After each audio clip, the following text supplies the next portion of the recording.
تو اس صورت میں اس کو حیض کا خون نہیں کہا جائے گا، وہ بیماری والا خون کہا جائے گا۔ اس کو شریعت کی زبان میں استحاضہ کہتے ہیں، اور زیادہ سے زیادہ اس کی مدت 10 دن بتائی گئی ہے۔ تو اس کا مطلب یہ ہوا کہ 10 دن اگر کسی کو اوور خون آئے، کسی کو 12 دن یا 14 دن آ رہا ہے، تو ایسی صورت میں ہماری شریعت یہ بتاتی ہے کہ 10 دن تک حیض کا خون مانا جائے گا، اور انہی 10 دنوں تک عورت نماز نہیں پڑھے گی، قرآن نہیں پڑھے گی۔ لیکن 10 دن پورا ہونے کے بعد جو خون اس کا زائد آیا ہے، اس خون کو شریعت بیماری والا خون کہے گی۔ تو ان دنوں میں اس کے اوپر نماز معاف نہیں، روزہ معاف نہیں، ان دنوں میں اس کو نماز اور روزہ سب کچھ کرنا پڑے گا۔ تو ہم نے یہ جانا کہ کم سے کم اس کی مدت 3 دن ہے، اور زیادہ سے زیادہ اس کی مدت 10 دن ہے۔ یہی اس کی مدت کا حکم ہے۔ حیض کا رنگ، 4 نمبر پر ہمیں جانیں گے حیض کا رنگ کتنے ہوتے ہیں۔ تو اس کے تعلق سے کتابوں میں مذکور ہے کہ حیض کے 6 رنگ ہوتے ہیں۔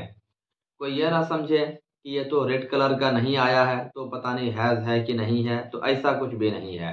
تو لوگوں میں ہو سکتا ہے اس تعلق سے بہت سارے غلط فہمیاں بھی ہو۔ تو آپ یہ جان لیں کہ حیض کے 6 طرح کے کلر ہوتے ہیں۔ کبھی یہ کالے کلر کا ہوتا ہے، بلیک، کبھی یہ ریڈ کلر کا ہوتا ہے، کبھی یہ گرین کلر کا ہوتا ہے، کبھی یہ زرد ہوتا ہے یعنی یلو کلر کا، اور کبھی یہ گدلا ہوتا ہے، اور کبھی مٹیالہ ہوتا ہے۔ گدلا اور مٹیالہ دونوں ہم کہہ سکتے ہیں کہ مٹی کے کلر کا۔ تو یہ کلر کی چینجنگ جو ہوتی ہے نا، یہ کھانے پینے کے تبدیلی کے اعتبار سے ہوتی ہے۔ کبھی ایسا ہوتا ہے کہ سبزی زیادہ کھانے کی وجہ سے اس کا کلر کچھ سبزی کے طرح یعنی گرین کلر کا ہو جاتا ہے، تو یہ اس کی وجہ ہوتی ہے۔ بہرحال جو بھی ہے، اگر پیریڈز کے دن ابھی موجود ہیں اور ان دنوں میں ان 6 رنگ میں سے کوئی بھی ایک رنگ اگر عورت دیکھ رہی ہے، تو اس صورت میں اس کو حیض کا خون ہی مانا جائے گا، اور عورت ان دنوں میں حائضہ اور ناپاک قرار دی جائے گی۔ تو ہم نے یہ جانا کہ حیض کے 6 رنگ ہیں، ان 6 رنگ میں سے کوئی بھی ایک رنگ اگر عورت دیکھ لے تو ناپاک قرار دی جائے گی۔ اس کے بعد ہم یہ جانیں گے، اگلا سوال ہے کہ حیض آنے کی کم سے کم عمر کیا ہوتی ہے، اور اس کی ہائیسٹ لمٹ کب تک ہوتی ہے۔ تو ہم کتابوں کے مطالعے سے یہ بات ہمیں معلوم ہوتی ہے کہ حیض آنے کی کم سے کم مدت ہمارے علماء نے 9 سال لکھا ہے۔ یعنی 9 سال کے بعد اگر کسی لڑکی کو یہ خون آتا ہے تو شرعی طور پر اب وہ حائضہ قرار دی جائے گی، اب اس کے لیے نماز اور روزے کے مسائل بدل جائیں گے۔ لیکن اگر کسی بچی کو 9 سال سے پہلے ہی خون آنا شروع ہو جاتا ہے، مثال کے طور پر کسی کو 8 سال میں آ گیا، 8.5 سال میں آ گیا، تو ایسی صورت میں وہ خون حیض کا نہیں ہوگا، بلکہ وہ خون بیماری والا خون مانا جائے گا،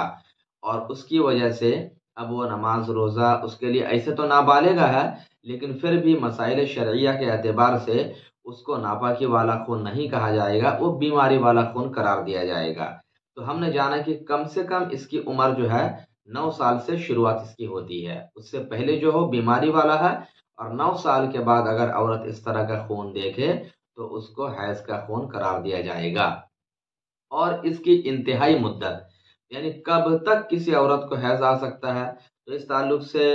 احناف کا موقف یہی ہے کہ 55 سال اس کی ہائیسٹ لمٹ ہے، 55 ایئرس اولڈ۔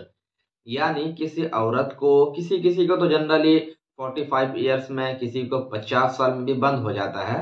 لیکن ہائیسٹ لمٹ حیض آنے کی 55 سال ہے۔ اب اس کا مطلب یہ ہوا کہ 55 سال کے بعد اگر کسی عورت کو نارملی کچھ خون آتا ہے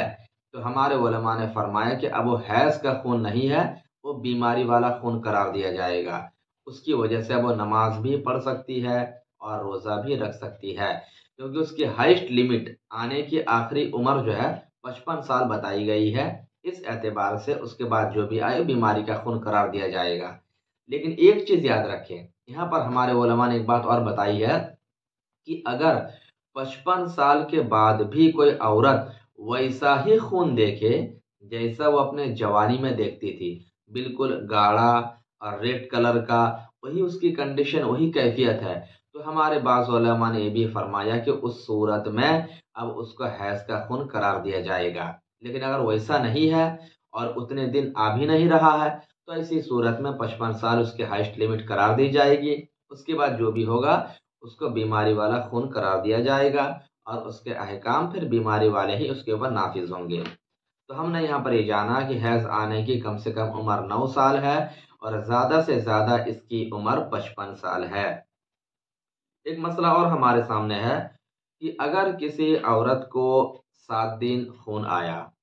پھر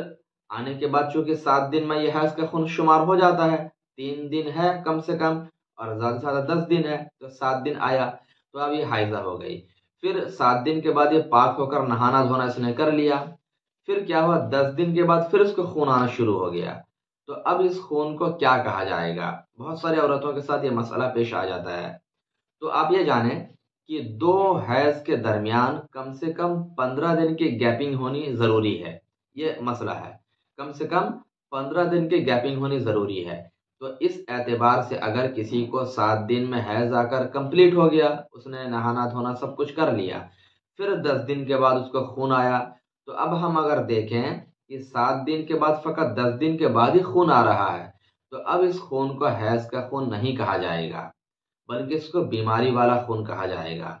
کیونکہ شریعت کا رول یہ ہے کہ کم سے کم 15 دن کی گیپنگ ہونی چاہیے۔ اس کا مطلب یہ ہوا کہ 7 دن میں جب عورت نے نہانا دھونا کر لیا، اس کے بعد پھر 15 دن، یعنی اب ٹوٹل کہہ لیجیے 22ویں دن اگر اس کو خون آتا ہے تو اس صورت میں اس کو حیض کا خون قرار دیا جائے گا، اور اس سے پہلے اگر کبھی بھی آتا ہے تو اس کو بیماری والا خون قرار دیا جائے گا، اور اس کے لیے وہی احکام ہوں گے جو بیماری والے خون کے احکام ہوتے ہیں۔ اچھا، اس کے ساتھ ایک اور مسئلہ ہمارے سامنے یہاں پر ہے، وہ مسئلہ یہ ہے کہ کسی کو 1 یا 2 دن خون آ کر بند ہو گیا اور 10 دن پورے نہیں ہوئے پائے تھے کہ پھر خون آیا۔ مثال کے طور پر کسی کو 3 دن خون آیا، اب بند ہو گیا، اب بند ہونے کے بعد پھر اسے کیا ہے 9ویں دن خون آیا،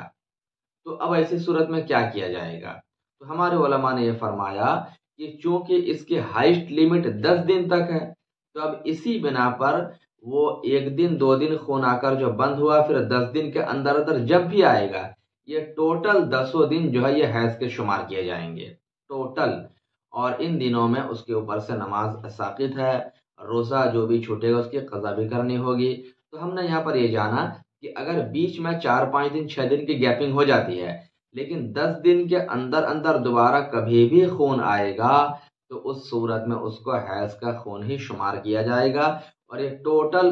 یعنی جس دن سے خون آنا شروع ہوا اس دن سے لے کر آخری دن تک یہ پورا حیض کے دن شمار کیے جائیں گے، یہ پورے حیض کے دن شمار کیے جائیں گے۔ اچھا، اسی طریقے سے ایک مسئلہ کبھی کبھی یہ آتا ہے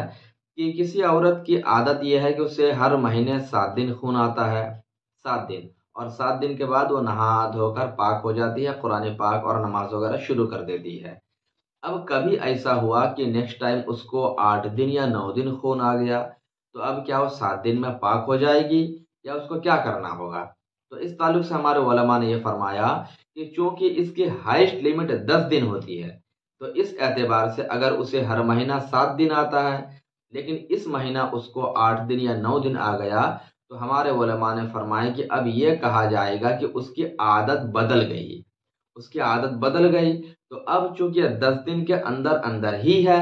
تو اسی بنا پر اب اس کی جب عادت بدل جائے گی تو اب اس کے لیے وہ 8 دن یا 9 دن ٹوٹل حیض کے قرار دیے جائیں گے۔ ان دنوں میں وہ نماز نہیں پڑھ سکتی، قرآن نہیں پڑھ سکتی، وہ حائضہ ہی شمار کی جائے گی۔ ہاں، اگر یہ چیز جو ہے 7 دن اسے ہر مہینہ آتا ہے، لیکن اس مہینہ جو ہے اسے 7 دن کے بعد بھی آنا جاری ہوا اور آتے آتے یہ 10 دن کے وہ کراس کر گیا، مان لیجیے 12-13 دن تک آ گیا، 7 دن ہر مہینہ آتا ہے، لیکن اس مہینہ جو اسے آیا وہ 8 9 10 11 12 13 تک پہنچ گیا، تو اب ایسی صورت میں ہمارے علماء نے یہ فرمایا کہ چونکہ ہر مہینہ 7 دن آتا ہے، تو اسی لیے وہ 7 دن حیض کے قرار دیے جائیں گے، اور اس کے بعد جو اوور ہوا ہے یعنی 8ویں دن سے لے کر 12ویں دن تک یا 13ویں دن تک جو بھی ایکسٹرا 5-6 دن ہوا ہے، ان دنوں کو ہمارے علماء نے استحاضہ کا خون قرار دیا ہے۔ اگر یہ 10 دن کے اندر رہتا تب تو پورا حیض ہو جاتا، لیکن چونکہ 10 دن کو اوور ہو گیا، تو اب ہمارے علماء نے فرمایا کہ اب یہ حیض نہیں ہے بلکہ جو ایکسٹرا دن خون آئے ہیں ان کو استحاضہ قرار دیا جائے گا اور اسی کے متعلق اس کا حکم بھی نافذ کیا جائے گا۔